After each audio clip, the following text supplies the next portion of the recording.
There is a habit among architecture students and among most people who look at floor plans without having been trained to read them, of treating the drawn wall as an outline. The wall in this reading is the edge of the room. It is where the room stops. Everything inside the line is space. Everything outside the line is world. The line itself is an abstraction, a boundary with no thickness, no substance, and no program of its own.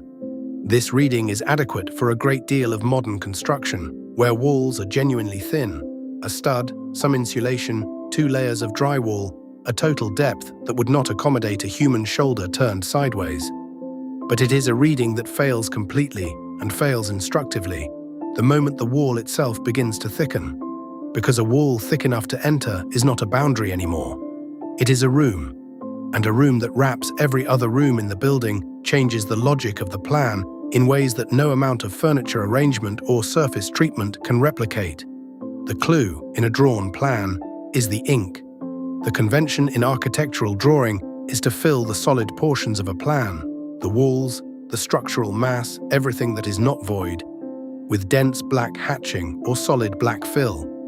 This fill is the poché, a word borrowed into architectural English from the French verb pocher, meaning roughly to pocket or to bag, and used at the École des Beaux-Arts to describe the solid material between spaces. In a thin-walled plan, the poché is a narrow margin, a graphic convention more than a spatial reality. But watch what happens when the wall thickens. The black fill widens, the solid begins to take on shape. Corridors disappear into it, stairs spiral within it, niches, alcoves, passages, and secondary rooms open out of it. The poché stops being the silence between spaces and becomes a space in its own right, one that is defined by mass rather than by void, that has its own interior logic, its own program, its own claim on the plan. The École des Beaux-Arts, founded in Paris in 1671 and dominant in architectural education through the 19th century and well into the 20th, made the manipulation of poché a central skill. The grand compositions produced by students for the annual Prix de Rome competition were exercises in the orchestration of solid and void at monumental scale, and reading them reveals a consistent technique. The major rooms, the salle des pas perdus, the grand vestibule, the sala principale, are surrounded and separated by thick zones of poché that absorb all the awkward geometry required to reconcile circular rooms with rectangular ones. Diagonal axes with orthogonal grids. The poché is the connective tissue. It accommodates the contradictions that the idealized rooms cannot carry. But it is not passive accommodation.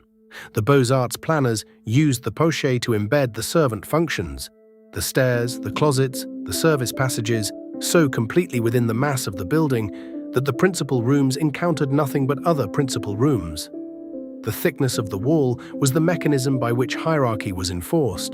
The poché absorbed the work so that the room could perform the ceremony. Kahn understood this with a precision that neither his contemporaries nor his students fully absorbed at the time. At the Phillips Exeter Academy Library, completed in 1972 in New Hampshire, Kahn placed the reading carrels not in the open floors of the library's interior, but in the exterior wall. The carrels are niches cut into the building's perimeter brick mass, each one just deep enough for a student to occupy, each one positioned directly beneath a large window that brings natural light, raking, angled, changing through the day, across the surface of an open book. To sit in an Exeter carrel is to be simultaneously inside the building and inside its wall. The room around you is compressed. The light comes from outside. You are in the thickness, and the thickness has been designed with sufficient care that it is one of the most precise conditions for reading that any building has ever provided. Kahn was not decorating a wall, he was programming it. The thickness was the argument. Kahn arrived at this understanding partly through his engagement with vernacular building, and the vernacular tradition of the thick wall is as old and as global as masonry itself. The Trulli of Alberobello in the Puglia region of southern Italy, designated a UNESCO World Heritage Site in 1996, are built of dry-laid limestone with walls between 1 and 2 meters thick. The walls are not simply load-bearing, they are thermal mass, insulation against the southern Italian heat, and at their thickest points, they contain niches, storage recesses, and sleeping alcoves cut directly into the stone.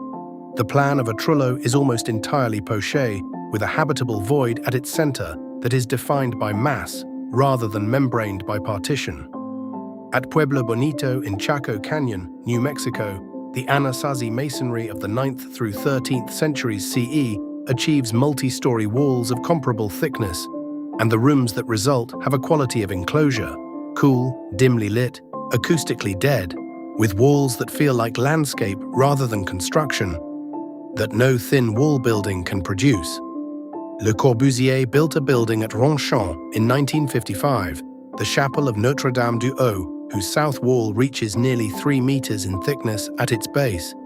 The windows in that wall are not openings in a surface. They are tunnels through a mass, and the splayed reveals that line each tunnel are the evidence of a wall deep enough that light must travel through it before it arrives in the room. The wall does not let in light. It processes light. Thickness is the instrument. Kahn named the underlying principle more directly at the Richards Medical Research Laboratories in Philadelphia, completed in 1965. The served and servant diagram, his distinction between the rooms that contain the primary activity of a building and the rooms that support it, is usually described as an organizational concept, a way of separating lab space from duct space. But it is also a description of what thick walls do. The servant spaces at Richards are gathered into brick towers that read, on plan, as dense poché surrounding the glass and frame lab floors. The poché contains the stairs, the air shafts, the conduit, the infrastructure. It serves. The lab floor is served. What Kahn understood, and what the diagram makes explicit, is that the decision to thicken a wall is always a decision about what the thickness will contain, and that the answer to that question determines the character of every room the wall surrounds.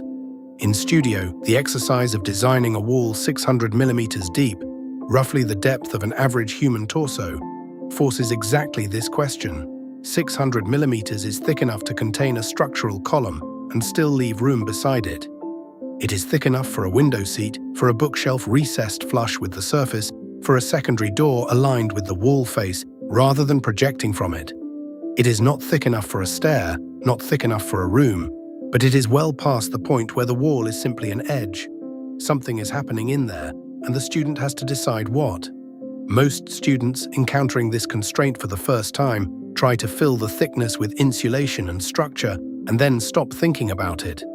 The ones who understand the problem ask a different question.